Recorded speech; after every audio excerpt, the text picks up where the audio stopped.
बंधू आणि भगिनींनो नमस्कार।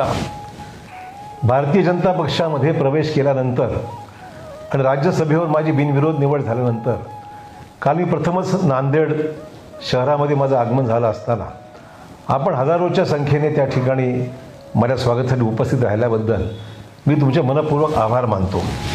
माझ्यासाठी हा अतिशय दुर्मिळ प्रसंग होता। लोकांची साथ, लोकांचं प्रेम आणि आपला उत्साह पाहून माझं मन भरून आलं होतं। आपल्या स्वागताने मी भारावून गेलेलो आहे। आपल्या सर्वांचे जेवढे आभार मानावे तेवढं कमी आहे।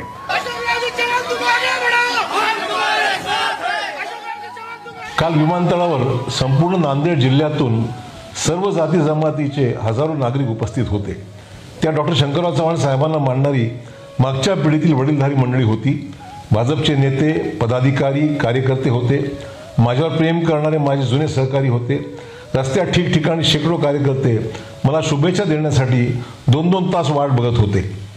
कालपासून असंख्य लोकांनी घरी येऊन आपल्या सदिच्छा व्यक्त केलेल्या आहेत। आपण दिलेले आशीर्वाद आणि दिलेलं पाठबळ मला ऊर्जा देणारा आहे।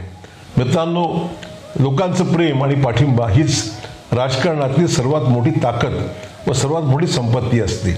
मी स्वतःला नशीबवान मानतो की चांगल्या काळात आणि अगदी अडचणीच्या काळातही आपल्या सर्वांचं समर्थन मला मिळत राहिलेलं आहे।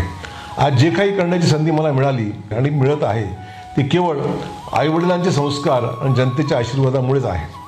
आपल्या सर्वांना माहीत आहे, मी आयुष्यभर मतांचं नव्हे तर विकासाचं राजकारण केलेलं आहे। आपल्या जिल्ह्याचा, मराठवाड्याचा विकास व्हावा यासाठी नेहमी प्रामाणिकपणे माझा प्रयत्न राहिलेला आहे। भारतीय जनता पक्षात प्रवेश करण्याच्या माझ्या निर्णयामागे सुद्धा हेच प्रमुख कारण आहे। माननीय पंतप्रधान नरेंद्रजी मोदी यांनी देशात विकासाचे एक नवीन पर्व सुरू केले आहे। विकसित भारताचे लक्ष्य निश्चित करून त्यावर योजनापूर्वक काम सुरू आहे। भारत विकसित व्हावा, महाराष्ट्र विकसित व्हावा आणि माझा नांदेड जिल्हासुद्धा विकसित व्हावा या प्रामाणिक हेतूने मी माननीय मोदीजींच्या नेतृत्वाखालील विकासाच्या मुख्य प्रवाहात सामील होण्याच्या दृष्टीने हा निर्णय घेतला आहे। मित्रांनो, आदरणीय पंतप्रधान नरेंद्र मोदीजी यांचा सबका साथ, सबका विकास, सबका विश्वास हा नारा हा अतिशय महत्त्वाचा आहे आणि आपल्या सर्वांना एक ऊर्जा देणारा आहे।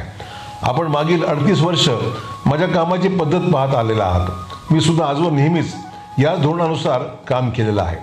पुढील काळात सुद्धा माननीय मोदीजींच्या नारा हेच ब्रीदवाक्य मानून मी काम करत निश्चित राहील।